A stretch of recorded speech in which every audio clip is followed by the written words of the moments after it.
Donc, pour terminer ce cycle prana, tejas et ojas, ce qu'on va rappeler, c'est qu'il est important de travailler sur les trois pour vraiment développer l'immunité et la santé.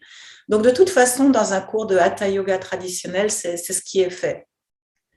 Ce matin, on va plus vers prana, l'énergie vitale.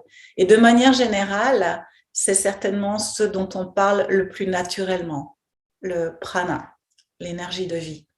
Donc, ce qu'on peut dire de manière globale sur le prana, c'est que c'est vraiment un des points clés et essentiels du yoga, puisqu'on en parle beaucoup en yoga, puisqu'on parle beaucoup de la respiration.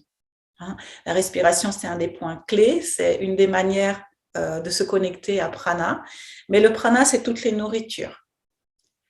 Les nourritures, c'est à la fois l'air qu'on respire, la musique qu'on écoute, le lieu où vous vivez, ce que vous mangez, ce que vous buvez, l'air que vous respirez, tout ça. Après, c'est ma façon d'être ouvert à ça, ou d'être ouvert à ce qui est positif et à pouvoir laisser de côté ce qui n'est pas positif. Tout ça, on peut être très éponge finalement à notre environnement, aux bonnes ondes comme aux mauvaises ondes. Tout ça, ça a à voir aussi avec ma sensibilité au prana. Donc, on voit que le prana est lié à la sensibilité. Ce qu'il faut dire aussi, c'est que quand on a un bon niveau d'énergie vitale, lorsque prana est fort, les pensées sont positives. Même on a des qualités de cœur, une ouverture aux autres, mais quand on manque d'énergie vitale, quand on manque de prana, c'est le contraire en fait. On sent qu'on est pris mentalement dans un cercle vicieux, une spirale négative, et que le mental s'affaiblit, la force mentale s'affaiblit. Et ça, c'est vraiment un des points clés que les yogis ont mis en avant, aussi bien dans les Yoga Sutras de Patanjali que dans le Raja Yoga, c'est le yoga royal, la voie royale, c'est la voie où l'on arrive directement à contrôler le mental grâce notamment à la respiration. La respiration calme permet de contrôler les pensées, d'être vraiment aux commandes, entre guillemets. Ce qui va être important aujourd'hui, c'est le contrôle de la respiration et de garder pendant toute la durée de la pratique une connexion à votre respiration. Une respiration lente, complète et détendue. En Hatha Yoga, on dit souvent que l'inspiration s'appelle prana et l'expiration apana. Voilà, il y a d'autres théories en Ayurveda, mais ça c'est plutôt sur le pacte des 5 vayus. Restons simplement sur ce concept. J'inspire, c'est le prana, et j'expire, c'est apana. Voilà. Aujourd'hui, on va pratiquer le Hatha Yoga sans surmener le corps. Le point fort, c'est vraiment d'augmenter le niveau d'énergie vitale. Et pour cela, on va aussi aller faire des ouvertures.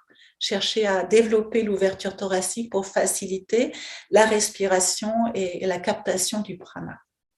On va aussi aller vers le Vishuddhi, c'est la région de la gorge, avec quelques mantras. Vishuddhi et puis Udana Vayu, c'est la verticalisation, bien se tenir aussi pour pouvoir bien respirer. Les postures inversées sont intéressantes et tout ce qui vient presser la gorge et les mantras, comme je vous disais aussi.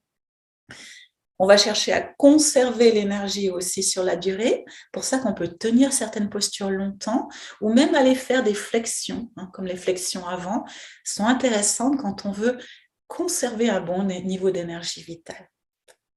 On va pratiquer aussi certaines mudras. Les mudras peuvent être posturales. Qu'est-ce qu'une mudra posturale? En général, une mudra posturale, c'est une mudra sur laquelle on prend les 3 bandhas, les 3 ligatures d'énergie. À la base, c'est la remontée du périnée, Mula Bandha. En haut, c'est Jalandhara, c'est quand on vient amener le menton vers la fourchette sternale tout en ouvrant la région thoracique. C'est pour canaliser l'énergie dans la gorge. Et quand on prend ces 2 bandhas, naturellement, il y a le diaphragme qui remonte et le ventre qui va vers la colonne. C'est ce qu'on appelle le 3e bandha, Uddiyana. Vous n'aurez pas besoin d'y penser, vous allez juste suivre les instructions. Et ces mudras posturales aident vraiment à aller augmenter le niveau d'énergie vitale. Et enfin, on va pratiquer la moitié du cours, ça sera des exercices de respiration en tant que tel, c'est ce qu'on appelle le pranayama. Prana, donc prana, l'énergie vitale, ayama, allonger, l'allongement du souffle, vraiment la canalisation du souffle. Et ça, c'est le cœur de notre pratique d'aujourd'hui.